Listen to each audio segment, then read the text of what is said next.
Keep those tweets coming. Here's one from Keith Bergen. I think that contributing to Jay Carney's resignation was that he'd become a one-dimensional punchline. That has to be tough. Michelle Obama's campaign against childhood obesity took a sharply political turn this week when she took on the Republicans, this over a House bill that would allow school lunch programs to opt out of federal nutrition standards for a year. We're now seeing efforts in Congress to roll back these new standards. And, you know, this is unacceptable. It's unacceptable to me, not just as First Lady, but as a mother. The First Lady's effort continued on the New York Times op-ed page, where she wrote, some members of the House of Representatives are now threatening to roll back these new standards and lower the quality of food our kids get in school. Joining me now is Jackie Kucinich, a reporter for the Washington Post and Post TV. So Michelle openly taking on the GOP. Should that have gotten more coverage? I thought it got a lot of coverage. I read some of the headlines, and they're full of puns. Michelle bites back on school lunches. You saw GOP rejects FLOTUS and school lunch battle. This is a highly political issue because Michelle Obama is involved, and in general, particularly because of all the money that we're talking about when we're talking about school lunches. All these companies that have been that are in charge of feeding our school children. Now I'm embarrassed to tell you that our banner says Michelle Obama's food fight. But originally, the Washington Post put this story on the back page and then later did a front page story, which I thought was good because it quoted industry officials and other critics of the program. By and large, though, it seemed to me that the press kind of went soft on her, maybe because she's First Lady and maybe because childhood obesity is kind of a motherhood issue.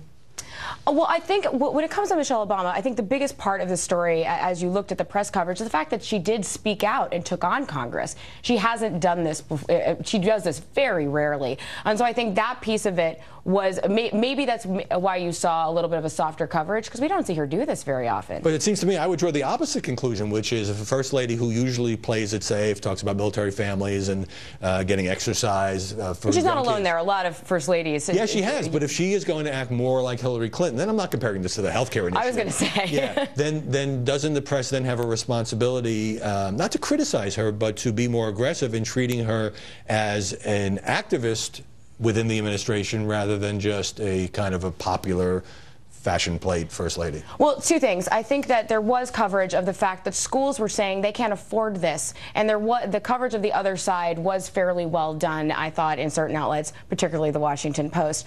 But I think a lot of First Ladies have to walk this line, and it's difficult because you're either a housewife or you're a policymaker. What are you? You're not an elected official, but you're someone who had a job before, was your own individual person, and this is something that she's put her name behind and felt like she needed to defend it. But of course, with the public, being a First Lady is a difficult position to be in, because where do you fall? Right. Well, look, one of the reasons she's most popular is because she's not down in the legislative trenches on bills until this one, which was interesting. But does this House bill have any chance of going anywhere? And you think it did pass a committee, I guess? Yes. Do you think that may have influenced the coverage because it's not like the Senate's going to adopt this tomorrow? No, and I don't really think that this waiver that the House Republicans have put in this bill is going to make it into the final bill. It does set up an interesting battle between the House and the Senate, because you know this is something that the Senate's going to try to strip out, because if the White House doesn't like it, most likely the Senate's not going to take it. Right. So do you agree or disagree that if this is the new Michelle Obama in the second term, that she is going to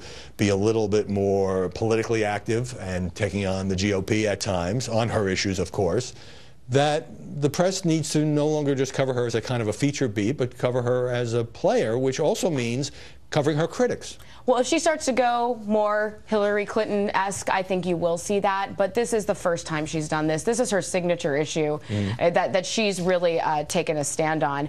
We'll see if that extends out more as we go along in the second term. Another reason to cover her more is she's just really interesting. Really, and, absolutely. I think people click on those stories. All right, Jackie Kucinich, thanks very much for joining us.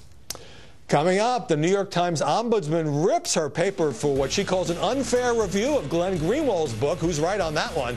And later, the reporter who got in a mayor's face and refused to leave. You've got to see this.